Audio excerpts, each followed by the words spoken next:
Bienvenue à tous sur votre chaîne éducative. Prenez votre fichier élève, l'archipel des mots, pages 6 et 7, niveau CM1. Séquence numéro 1. La correspondance. Raconter pour informer. Texte numéro 1.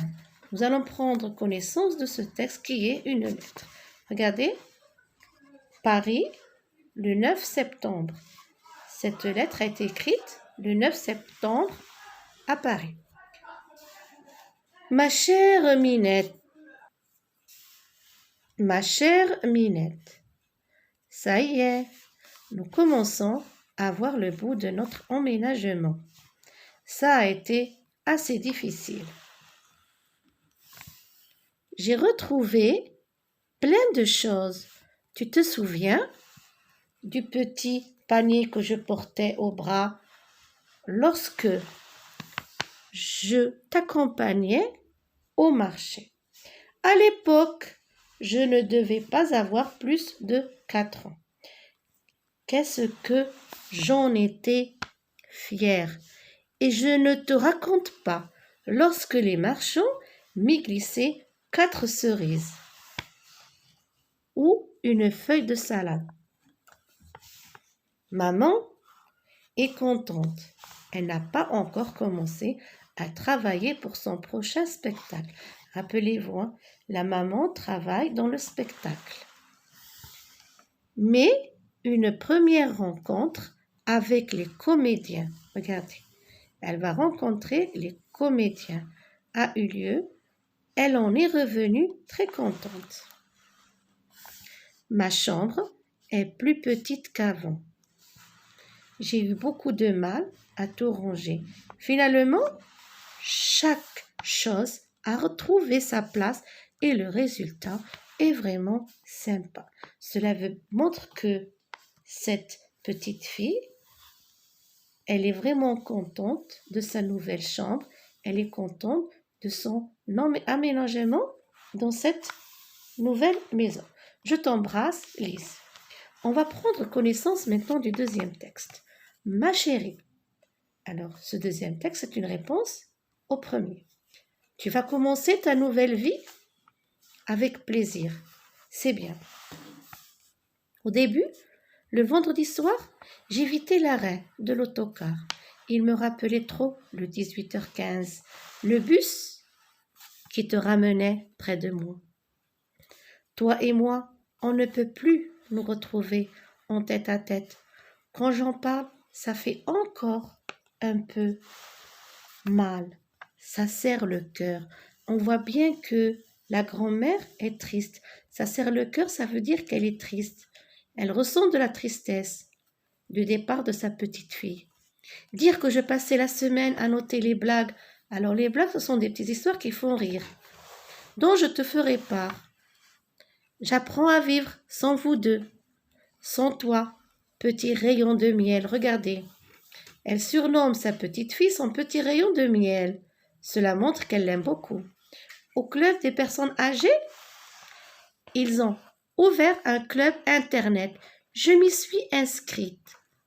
Excellente idée, tu ne trouves pas? Ta Minette qui t'aime. Alors, cette deuxième lettre, c'est une réponse à la première. Nous allons prendre connaissance des consignes de travail. Coche les bonnes réponses. Après avoir lu ces deux textes, je pense que vous vous êtes fait une idée. Ces documents sont des emails, des lettres personnelles ou bien des lettres administratives. Alors, la réponse, ce sont des lettres personnelles. Minette est la maman de Lise, la tante de Lise ou bien la grand-mère de Lise. C'est la grand-mère de Lise. La maman de Lise est une chanteuse. Rappelez-vous, qu'est-ce qu'on a dit dans le texte? Une comédienne ou bien une femme au foyer.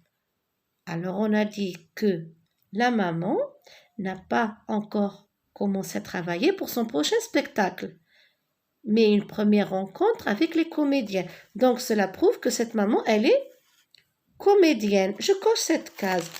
Le but des deux lettres est de raconter pour informer, amuser ou bien informer et rassurer. Alors ici, informer et rassurer. Je vais cocher cette case. Pour cette deuxième activité, complète comme il convient par les mots expéditrice, celle qui envoie la lettre, destinataire, celui qui reçoit la lettre ou bien celle qui reçoit la lettre. Lise est dans la première lettre. Est-ce qu'elle est expéditrice ou bien destinataire? Et dans la deuxième, est-elle expéditrice ou bien destinataire? Alors, Lise est expéditrice. Lise est expéditrice de la première lettre, alors que dans la deuxième, elle est destinataire. Et destinataire dans la deuxième. Minette est expéditrice ou bien destinataire de la première et est-elle expéditrice ou bien destinataire de la deuxième? Minette est destinataire. C'est elle qui reçoit la première lettre. Est destinataire. Alors là, il manque un petit peu de place de la première lettre. Et expéditrice de la deuxième lettre, c'est elle qui l'a écrite. Expéditrice.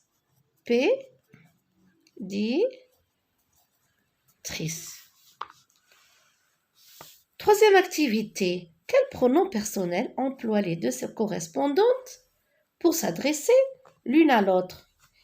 Et pour parler de la maman, pourquoi? Alors,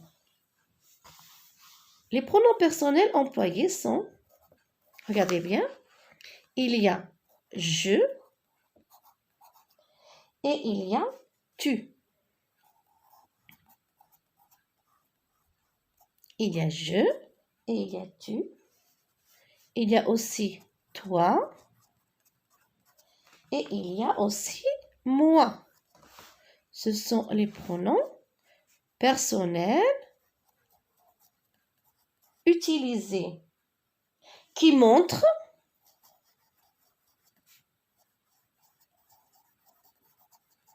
qu'il y a une relation d'intimité, qui montre qu'il y a une relation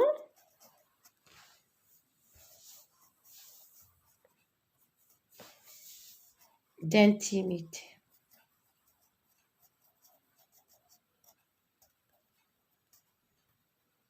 Entre la petite fille et sa grand-mère. Entre la petite fille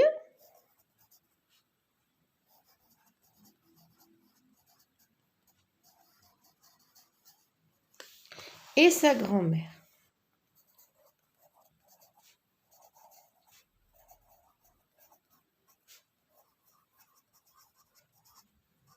Et sa grand-mère. Alors, elle désigne la mère de Lise. Elle désigne la mère de Lise.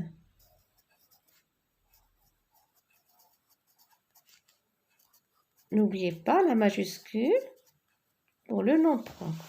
Quatrième activité, quel événement s'est produit dans la vie de cette famille? Alors, quand on a lu la première lettre, nous avons identifié une situation. C'était un emménagement. Alors, Lise et sa maman viennent de déménager tout simplement. Lise et sa maman viennent de déménager pour emménager dans une nouvelle maison. Viennent de déménager.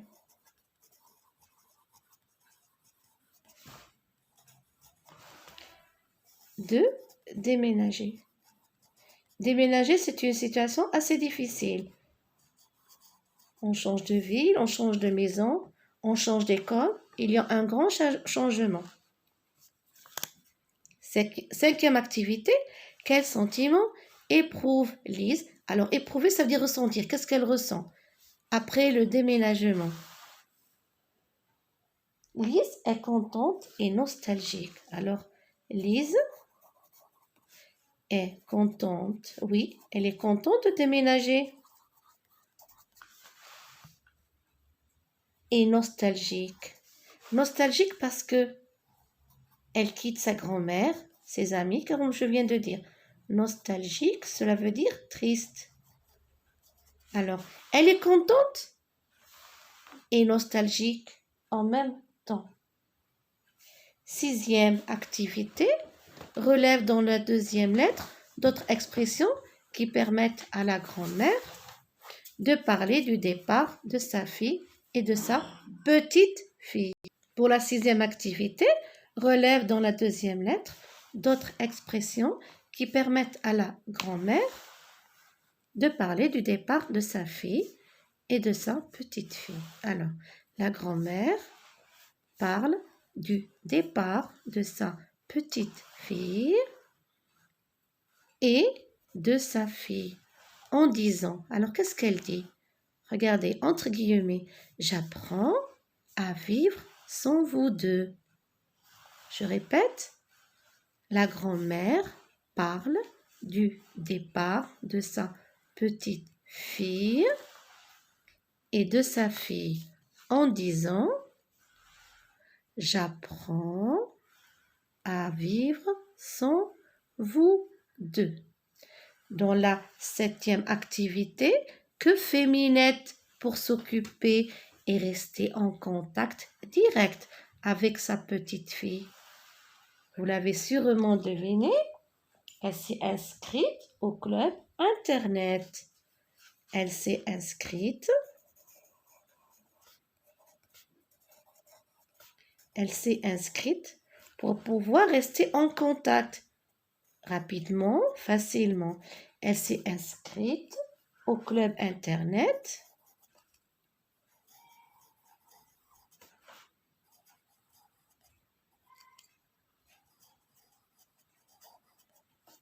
Au club Internet qui a ouvert.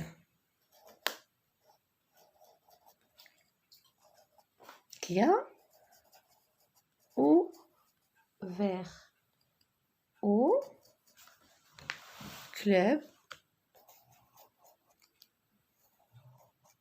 au club des personnes âgées.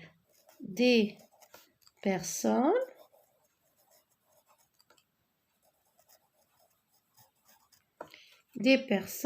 âgées.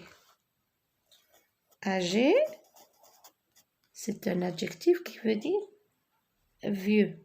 Âgé, vieux. Pour le masculin, pour le féminin, vieille. Elle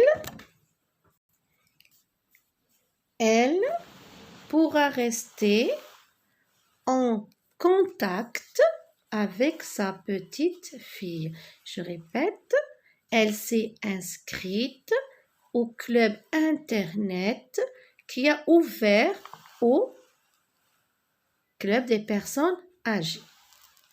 Elle pourra rester en contact avec sa petite fille.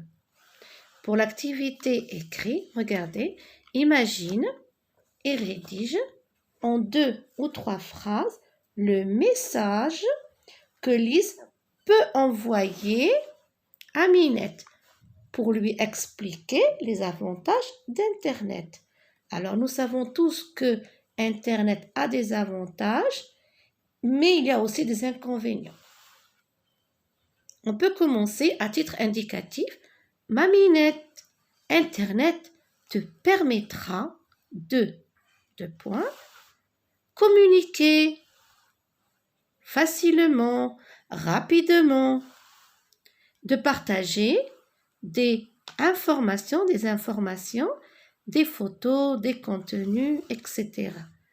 Créer des liens avec de nouvelles personnes. Grâce à Internet, on crée de nouveaux liens, etc. Cela s'appelle des amis virtuels.